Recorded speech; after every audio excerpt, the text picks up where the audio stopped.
If you are strapped for cash but you want to be that girl on a budget, get yourself some Gourmand power.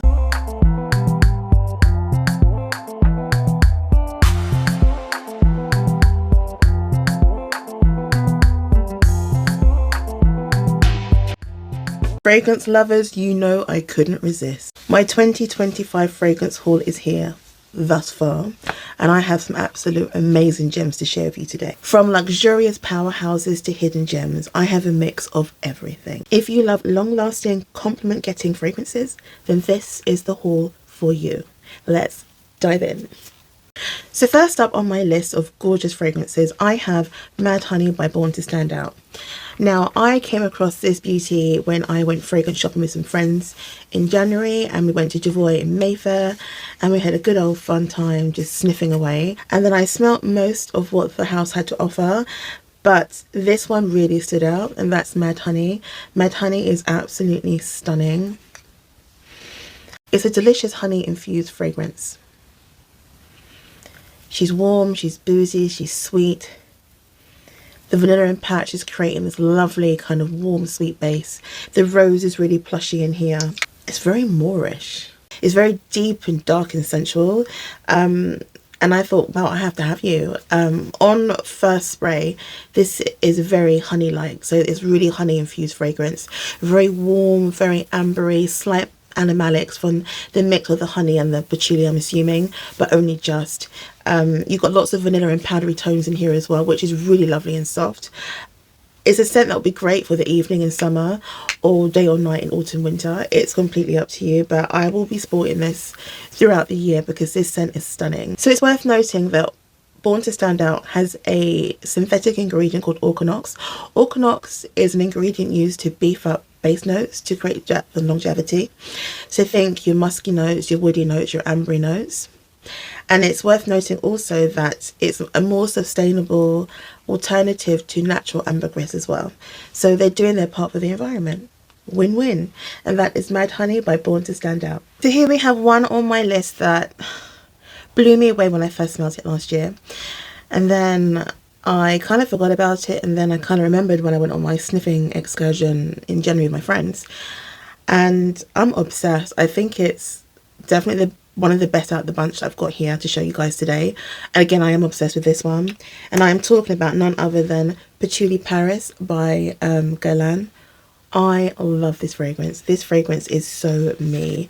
And the thing is, like, this fragrance and the one beforehand has patchouli, and way back when I would never really go for patchouli fragrances, and it's kind of funny like how your nose changes like throughout the year. So I've been collecting frags since it was okay. So my first blind buy was the first week of lockdown 2020, and that was a Lattafa fragrance called Oud Mood, and it just spiraled from there, to be fair, and it just kind of got out of hand, I'm not gonna lie.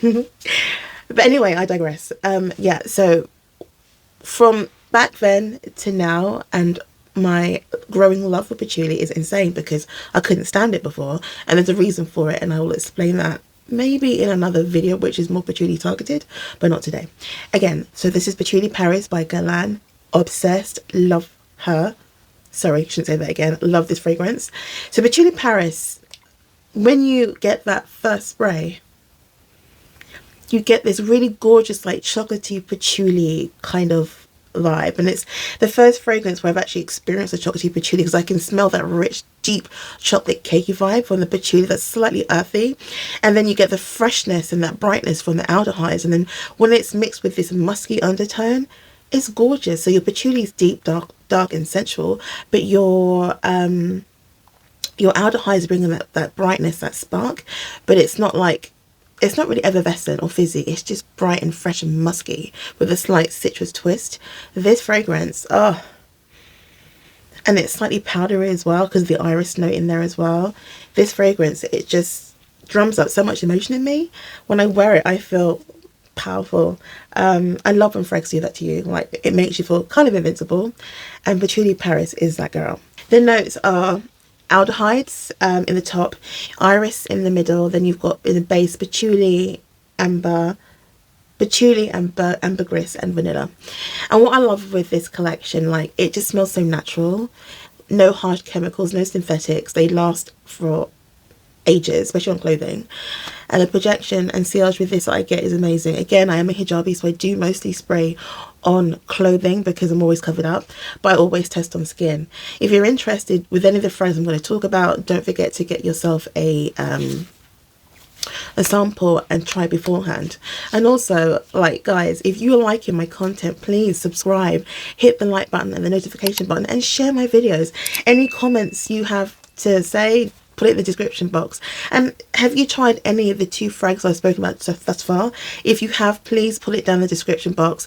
Let me know your experiences, or if you're planning to get yourself a sample. Once you get the sample, let's have a discussion. Right, moving on. So up next is a fragrance that I'm surprised I kind of like, because again, it's got patchouli in it. What is going on? I had a sample of this and I nuked that sample, so much so that I even sprayed it on some colleagues as well. And I don't think they're used to frags like this, because it is a niche house and maybe they're more used to, like, you know, your designer fragrances, so this is more complex than their nose can handle maybe. But I'm talking about Suma Oriental by Nuit Nomad, and this is probably my favorite that I've tried thus far. And I do have another 2 that I bought as well, and then I had a sample which I wasn't really keen on, Memory something it was called, but this I love, and I'm so surprised because it's got patchouli in it. So yeah, it's an earthy, dusty, sweet patchouli, and then it's got like some sweet booze and like gourmand booziness in here as well. It's really dark, rich, chocolatey intro, and then as time goes on, like, you get this kind of grassy, kind of oily, tobacco-y kind of vibe from this as well. It's kind of buttery, really buttery actually, and it's lovely. It's kind of musky also, the musky butteriness to this that really kind of sealed the deal for me. There's like lots of sweetness and darkness throughout the journey of this fragrance, and I am here for it. And I think that's the patchouli. The patchouli is up front and center, and I'm loving it. So weird to say, because again, like, this time last year I would not be rocking a patchouli frag, I'm telling you. Not a patchouli forward frag anyway. So the notes for Suma Oriental is, in the top we have cacao pod, rum, cypriot oil. In the middle we've got patchouli, and in the base we've got tonka bean, gaiac wood, cashmeran wood and musk. And that is Suma Oriental by Nuit Nomad. And these are kind of like first impressions, but not, because I have worn them for a little bit now, because I've had them since January. I'm still exploring them, so it could all change in a couple months time. So next up is another one from the same house, and it is called Sugar Leather. I really like this. The opening is this really deep kind of cinnamon, spicy cinnamon that's kind of powdery. And it's very sweet, and it's warm. It's really Moorish, and I'm so happy because I was contemplating whether to get the 50 ml or the 100 ml, and I thought, you know what, I probably will like it, so let's just get the 100 ml and see how it goes. And I love it. I wasn't a big fan when I first got it. I thought, it's okay, like, what's the hype all about? But no, this is a banger. She's gorgeous, and this garners so much compliments. Oh my goodness. When people kind of walk past me, I walk past them and like, excuse me, where's that? Is this baby, Sugar Leather. She's stunning, and it's like a creamy buttery caramel in here as well that I really like. And there's this like leather and labdanum giving that kind of peppery, kind of spicy nuance to this. And the amyris is giving that sweet kind of resinous balsamic quality. Stunning, absolutely stunning. Definitely worth trying. It's very hard to kind of find this in the UK to sniff. I had to blind buy it. I wasn't prepared to buy a sample from abroad and then pay P&P. I thought, you know what, I'll just get it. But I don't like it, I can just sell it. I love it, so it's all good. So the notes for Sugar Leather is amyris, leather, labdanum, caramel and cinnamon. Now, do not be scared of the leather and the labdanum. They are seriously way in the back, way in the back. So there's no need for you to worry about that. It's just there to give it some base and to round off the fragrance. Yeah, they're just supporting characters, really and truly. The main players in here is the cinnamon, the caramel and the amyris. They are stunning. And I think with the leather and the labdanum, they just kind of pull back that sweetness, so it's not too sugary sweet. It's just the right amount of sweet, and I'm here for it. And that is Sugar Leather. Next up on my fragrance haul that I acquired this year is one from the same house, and it's my least favorite, I don't dislike it. I like it. I don't love it. I don't regret buying it. I think by next winter, I'm going to love it. It just needs time, I think. And that is Jardins de Misfah. And I know that's quite controversial to say because I know this is quite popular in Fragcom, but yeah, she's not bae. She's cute, but she's not bae. There's this lemony squeakiness in this, which I think is coming from the roses that I don't like. It's kind of giving a slight shampoo vibe. The dates aren't dating. The dates aren't giving what they should be giving. It's not the dates that I'm used to, that kind of sweet, kind of gooey. It's not that. It really isn't. I just get this lemony squeakiness. It kind of smells a little bit synthetic, sorry to say. But she's very sweet. She's not unpleasant. Like, I've worn her and the dry down is so rewarding. It's gorgeous. It's just getting past the opening for me that I'm just... What is the notes? So the notes are cardamom and nutmeg in the beginning. I get 0 cardamom and I get 0 nutmeg. The dates and rose are in the middle, and then in the base you've got almond and saffron. I don't even get any almond. I don't even get any saffron. I just get this lemony, squeaky rosiness and sweetness coming from the dates, and that is it. It is fruity. I think it's more of a fruitiness than it is dates. And yeah, with that lemony, rosy vibe, I just, yeah. It's so disappointing because I really wanted to like her, really did. But we'll see. Autumn, winter 2025, I will revisit her and see how she's getting on. I'm going to leave her in my cupboard where it's nice and dark and cool and see how she macerates. I've only had her for like a month. So anything can change by now and then. And that is Jardins de Misfah by Nomad. Next on my haul list is Villa Primrose by Atelier des Eaux. First of all, let's appreciate this stunning bottle. The ombre pink into like clear. She is beautiful. However, definitely the kind of fragrance that you would wear in spring, summer. I wouldn't wear her, gloves are falling down. I wouldn't wear her autumn, winter. So I need some more time with her. But it's a clean, musky rose that's kind of woody with some spice in there as well. Bitter, spicy cardamom. She is sweet, a little bit sticky sweet. Not sticky, maybe syrupy, but not over the top. And there's some leather in here as well, which is dry, but kind of in the background again. It's not at the forefront. In the dry down, it's more prominent, but in the opening, absolutely not. And there are definitely some fruity undertones. I think there's pear in here. Is it pear? Yeah, there's pear. It is really nice. And I think come summer, she's going to be a banger. You know? And so the notes for this is top, you've got cardamom, pear and pink pepper. And then the mid, you've got center folia rose, infusion, amber and iris. I don't get any iris at all. And then you've got some leather, oriental woods and musk. Again, she is pretty. This is definitely a pretty easygoing scent. It's not complex. It won't give you any headaches. It'll be safe for the work environment as well. I think it's safe for most occasions. It's very fresh. It's giving white t-shirt and jeans, you know. That's what she's giving. But Mike, with a nice kind of blazer and a nice like Chanel bag or something. She's cute. She's kind of classic, soft, elegant, demure, mindful. That's what she's giving. I will revisit her back when it gets warmer.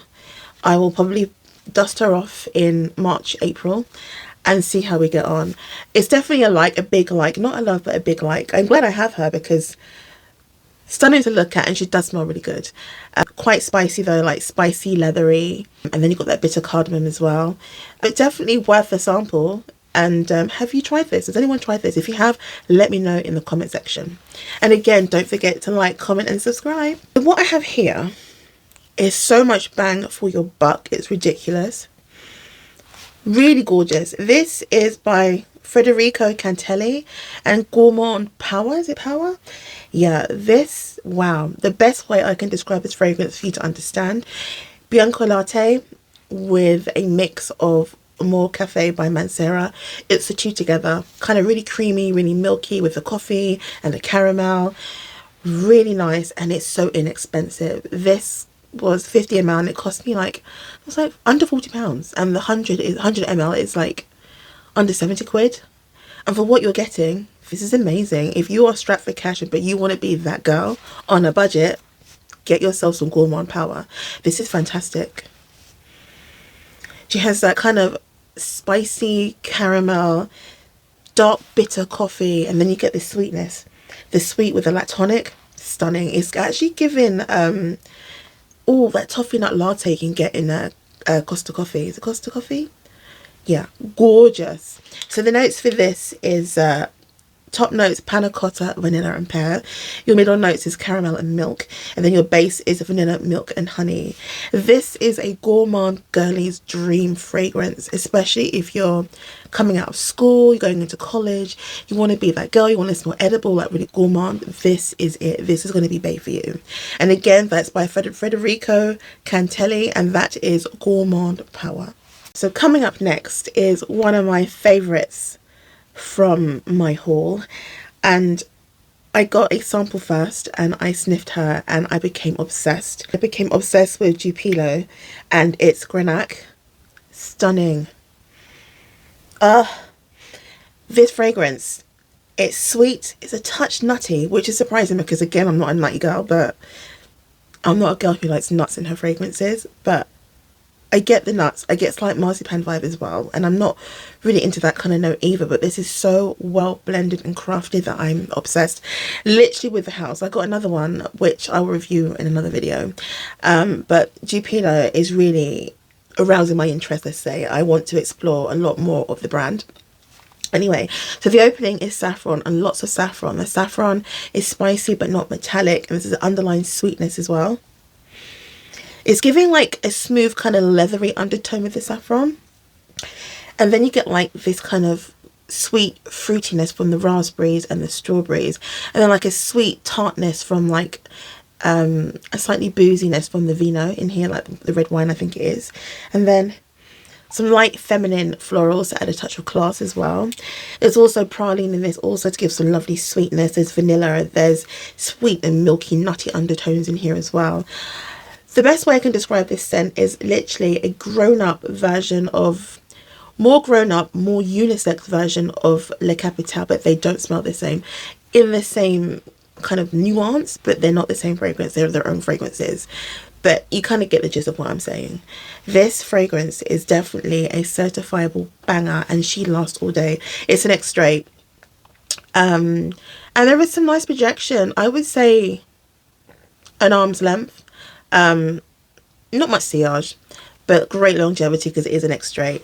And that is Grenache by Jupilo, sorry. The notes. The notes are, in the beginning, you've got red wine, you've got plum, you've got mango, strawberry, raspberry, praline, saffron, orange. And then in the heart, you've got rose, you've got jasmine, you've got orchid. And then in the base, you've got vanilla, you've got chocolate, you've got benzoin, you've got amber, you've got musk, you've got sandalwood, and you've got patchouli again. And the base notes is really where it's at as well, like the vanilla and the chocolate. It's just that deep kind of slight earthiness that you get. This is earthy. You get some earthiness in this, but it's not off-putting. It's just a right amount of earthiness.